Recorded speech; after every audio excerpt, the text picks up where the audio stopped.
मेरा यह विचार है, मेरा यह मशवरा है, मेरा यह सुझाव है और मेरा यह अनुमान है कि इस बार टारगेट पर जर्नैल और कर्नैल होंगे, ना कि आतंकवादी। आतंकवादी तो अपने आप ख़त्म हो जाएंगे जब उनकी प्राणवायु समाप्त हो जाएगी। नमस्ते, आप सभी से अनुरोध है कि कृपया हमारे चैनल को सब्सक्राइब करें, वीडियो को लाइक करें और ऊपर दिख रहे QR को स्कैन करके आप हमें आर्थिक सहयोग करें, जिससे कि हम एक सशक्त राष्ट्रवादी हिंदू इकोसिस्टम का निर्माण करते रह सकें। यही कार्य आप नीचे दिए हुए डिस्क्रिप्शन में दिए हुए लिंक्स को क्लिक करके भी कर सकते हैं। समाचार आ रहा है कि पाकिस्तानी जर्नैल अपनी फैमिली को चार्टर विमानों से देश के बाहर भिजवा रहे हैं। कुछ दुबई जा रहे हैं, आधे से अधिक जो पुअर जर्नैल्स हैं उन्होंने तो अपनी फैमिली जो है वो सारे जा चार्टर से ही रहे हैं। लेकिन पुअर का मतलब चार्टर मान लीजिए आप करते हैं दुबई भेजने के लिए, तो उसमें कोई 10-1 लाख या 10 से 15 लाख पाकिस्तानी रुपए लगते हैं, 20 भी लग सकते हैं। लेकिन कई लोग जो हैं उसको यूरोप भेज रहे हैं, यूरोप और लंदन भेज रहे हैं, उसमें 50 लाख 1 करोड़ लग जाता है। कोई बात नहीं, वो थोड़े अमीर जर्नैल हैं। जो टॉप जर्नैल है वो कनाडा भेज रहे हैं सीधे सीधे। आसिम मुनीर की फैमिली बता रहे हैं, कुछ लोग कह रहे हैं कि कनाडा चली गई है। ऐसा क्यों हो रहा है? वो इसलिए हो रहा है कि भाई इस बार जो सर्जिकल स्ट्राइक होनी है ना, वो सर्जिकल स्ट्राइक इस बार टेररिस्ट पे नहीं होनी है। क्यों? क्योंकि टेररिस्ट कौन प्रोड्यूस करता है? लोग कहेंगे कि साहब वो हाफिज सईद प्रोड्यूस करता है, लोग कहेंगे कि साहब कि वो आपका हिजबुल मुजाहिदीन प्रोड्यूस करता है, या जैश ए मोहम्मद मसूद अजहर प्रोड्यूस करता है। लेकिन जैश ए मोहम्मद कौन प्रोड्यूस करता है? हिजबुल मुजाहिदीन कौन प्रोड्यूस करता है? लश्कर तैयबा कौन प्रोड्यूस करता है? वो TRF किसने बनाया? लश्कर तैयबा की प्रॉक्सी TRF किसने बनाई? और आपके जैश ए मोहम्मद की प्रॉक्सी PAFF किसने बनाई? सारा काम तो ISI का है, पाकिस्तान आर्मी का है। और अगर और भी बात करें तो आप देखें कि भारत में जो वो 0.5 फ्रंट चल रहा है, उसको किसने बढ़ावा दे रखा है? उसको कौन रेडिकलाइज कर रहा है? उसको कौन भारत के विरुद्ध भड़का रहा है? उसको कौन कह रहा है कि तुम यहाँ रहकर जो है वो पाकिस्तान की हिमायत करो? कौन लोग हैं जो उनको सिखा रहे हैं कि साहब कि पाकिस्तान के झंडे पर लोगों को पैर रखकर मत चलने दो? कौन लोग कह रहे हैं कि साहब कि अगर किसी ने पाकिस्तान का झंडा उतार दिया तो आप उसको गोली मार दो? बहराइच में राम गोपाल वर्मा की याद है आपको? तो ये कार्य कौन करवा रहा है? ये कार्य ISI करवा रही है। ISI का मतलब पाकिस्तान आर्मी। तो भाई इस बार की जो सर्जिकल स्ट्राइक है वो थोड़ी सी अलग होने वाली है। वो सर्जिकल स्ट्राइक टेररिस्ट पे नहीं होके ये जो खासुल खास लोग हैं इनके ऊपर होगी। अब कैसे होगी वो मैं जानता भी नहीं और मैं इसके ऊपर स्पेक्युलेट करना भी नहीं चाहता। लेकिन आप ये देख सकते हैं कि पश्तूनों ने अपना काम आरंभ कर दिया। अभी अभी समाचार आया है कि तीरा वैली, जो कि आपका जो खैबर एजेंसी है उसमें पड़ती है, वहाँ पर 4 पाकिस्तानी फौजी मार दिए TTP ने। इसके पहले भी आपने सुना था, कल भी मारे थे, कल भी मारे थे। इधर वो आपका जो वो पूरा जो रेको-देक उनकी जो माइन है, सैंडक माइन है रेको-देक, जहाँ से वो अपना पैसा बनाते हैं पाकिस्तान वाले बलूचिस्तान से, वो रास्ता जो है वो रोक दिया गया है फिर से। वहाँ पर आपके हैंड रॉकेट प्रोपेल्ड ग्रेनेड वगैरह यूज़ करके और वो केच हाईवे जो है वो रोक दी गई, कि इधर केच हाईवे भी रोक दी गई और उधर नीचे वाली आपकी जो वो हाईवे है तफ्तान वाली, वो भी रोक दी गई।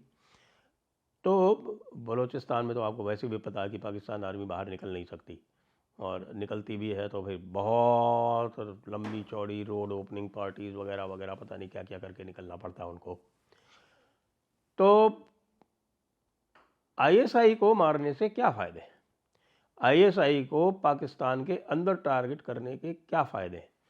आईएसआई को सबसे बड़ा फ़ायदा उसको पाकिस्तान के अंदर टारगेट करने का ये है कि साहब कि वो जो है माँ है किसकी, ये जितने भी आतंकवादी संगठन हैं पाकिस्तान में वो सारे के सारे आईएसआई की पैदाइश हैं। तो भाई चोर को मारने से पहले चोर की माँ को मारो, ये जो स्ट्रेटजी है ये ज़्यादा अच्छा काम करेगी। दूसरी बात, इस समय जो हमारा ईस्टर्न बॉर्डर है और ईस्टर्न बॉर्डर पे जो आप देख रहे हैं और ईस्टर्न बॉर्डर पे जो थ्रेट परसेप्शन बढ़ाया जा रहा है वो कौन करा रहा है, वो भी यही आईएसआई वाले ही करा रहे हैं। अब ये भी पता चला कि साहब के एक एडवाइज़र साहब हैं उनके यूनुस मियाँ के, वो जो है वो एलईटी वालों से मिले हैं। वो एलईटी वालों से मिलके जो है वो हमारा ईस्टर्न बॉर्डर एक्टिवेट करना चाहते हैं, क्योंकि पाकिस्तान और आईएसआई बहुत डेस्परेट है, उसको लग रहा है कि पता नहीं कहाँ से मार पड़े और किसके ऊपर मार पड़ जाए। तो अपनी फैमिलीज तो सबने भेज दी, अब उनके ऊपर खुद के ऊपर भी तो खतरा है ना। अब आपका जो एयर डिफेंस सिस्टम है वो कितना काम करेगा, कितने लोगों को बचाएगा? भाई जीएचक्यू बचा लेगा ज़्यादा से ज़्यादा। अब सारे के सारे कोर कमांडर्स जो बैठे हुए हैं, जो मंगला में कोर कमांडर बैठा हुआ है वो उसका बचा लेगा क्या घर? मंगला का कोर कमांडर का घर तो हमारा जो आपका जो धनुष सिस्टम है आर्टिलरी वाला उसी को नहीं रोक पाएगा। तो डर का माहौल है, लेकिन इस डर के माहौल को हमें कैपिटलाइज करना है और मेरी सलाह भी यही होगी कि इस बार जो है वो टेररिस्ट को ना टारगेट करो आप। टेररिस्ट तो कंट्रोल होता है इन्हीं आईएसआई वालों से, इन्हीं जर्नैलों से। तो इन जर्नैलों को ही डायरेक्ट टारगेट करो ना भाई। और जर्नैल को टारगेट करोगे तो ये क्या कर लेंगे? आपने देख लिया, ये गीदड़ भभकी के अलावा कुछ नहीं कर सकते। इन्होंने न्यूक्लियर थ्रेशोल्ड बना रखे हैं। इन्होंने ये कहा था कि अगर इंडस वाटर्स में नदियों का पानी रोका गया तो हम न्यूक्लियर बॉम्ब चला देंगे। यार 5 दिन हो गए भाई, न केवल पानी रोका गया, पानी का जो वाटर बॉम्ब है वो भी फोड़ा जा रहा है आपके ऊपर। झेलम में पानी छोड़ दिया 26,000 क्यूसेक एक साथ, और आपके यहाँ इमरजेंसी डिक्लेयर हो गई। चिनाब का पानी रोक दिया। दोनों जगह जो है वो हाय तौबा मची हुई है कि भाई अब क्या होगा, क्योंकि अनप्रेडिक्टेबिलिटी में भाई फसलें नहीं होती हैं। किसान जो है वो बड़ा सोच समझ के, बड़ा कैलकुलेशन करके वो फसलें बोता है। अगर अनसर्टेनिटी होती है, वेदर की भी अनसर्टेनिटी होती है, तो वो फसल नहीं बोता है। तो ये अनसर्टेनिटी तो ऑलरेडी क्रिएट हो गई। भारत ने, आप ये देखिए कि ठीक आज से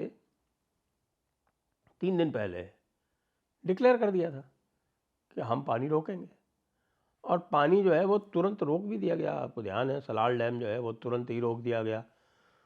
सलाल डैम जो चिनाब पे जो लास्ट डैम है वो पूरी तरह से बंद कर दिया गया था। उसके ऊपर बगलीहार है और उसके ऊपर आपके दुलहस्ती है, रतले है, सारे के सारे डैम्स जो है वो पूरा आप अपनी कैपेसिटी तक फिलअप किए जा रहे हैं। वो पूरी कैपेसिटी फिलअप की जाएगी। उसके बाद फिर जो ख़ास तौर से रतले और किशनगंगा वगैरह और बगलीहार जो है वो इनकी जो ओरिजिनल जो डिज़ाइन हाइट थी वहाँ तक उसको ले जाया जाएगा। क्यों? क्योंकि अब ट्रीटी है ही नहीं। वहाँ कौन न्यूट्रल एक्सपर्ट आएगा? किस वर्ल्ड बैंक की हम बात मानेंगे? वर्ल्ड बैंक को हमने बोल दिया मैं बात माननी नहीं तुम्हारी ऐसी तैसी, जो मर्जी हो वो कर लो।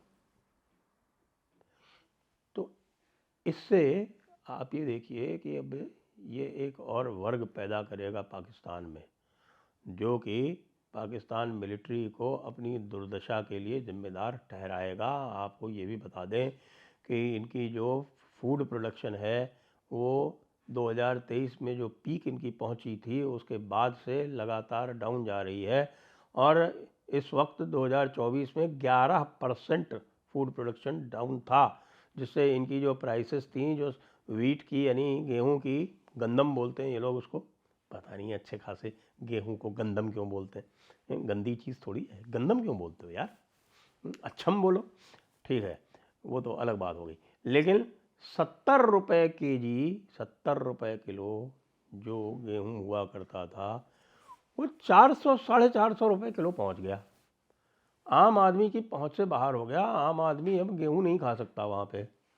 और जो चावल, अब बताइए आप, ये वाटर स्ट्रेस्ड कंट्री में कुछ वडेरे जो हैं, वो जो बड़े ज़मींदार हैं, वो चावल भी उगाते हैं। इसको कहते हैं कि साहब ये बासमती चावल है। यार बासमती चावल तो भैया देहरादून का पेटेंटेड है, तुम कहाँ से बासमती उगाते हो और अपनी वाटर स्ट्रेस्ड कंट्री में, जहाँ आम आदमी को जो पानी की अवेलेबिलिटी है, वो जो मिनिमम वाटर अवेलेबिलिटी बताई जाती है उसकी 1/4 है। 2000 क्यूबिक मीटर पानी चाहिए पर कैपिटा, और उसकी जगह पे 500 ही अवेलेबल है पाकिस्तान में। और जिस स्पीड से पॉपुलेशन बढ़ रही है, वो कुछ दिनों में ये हो जाएगा। अभी मैं देख रहा था कि साहब के बच्चों का पिछवाड़ा धोने के लिए पानी नहीं है, और लोग कह रहे हैं कि साहब कि हमको जो है वो पता नहीं क्या कपड़ों वपड़ों से, गंदे कपड़ों से पोंछना पड़ता है, और तो ऐसा करो कि कुछ धोतियाँ वोतियाँ हमको दिलवा दो, जिससे हम कम से कम इतना पानी तो रख सकें कि बच्चों का पिछवाड़ा पोंछ सकें। जी हाँ, ये वीडियो वायरल है। जिस कंट्री का ये हाल हो, उसके लोग जो हैं कितनी आसानी से टारगेट करने के लिए उपयोग में लाए जा सकते हैं। ये केवल सोचने वाली बात है। मेरा यह विचार है, मेरा यह मशवरा है, मेरा यह सुझाव है, और मेरा यह अनुमान है कि इस बार टारगेट पर जर्नैल और कर्नैल होंगे, ना कि आतंकवादी। आतंकवादी तो अपने आप खत्म हो जाएंगे जब उनकी प्राणवायु समाप्त हो जाएगी। जय हिंद, जय भारत, वंदे मातरम।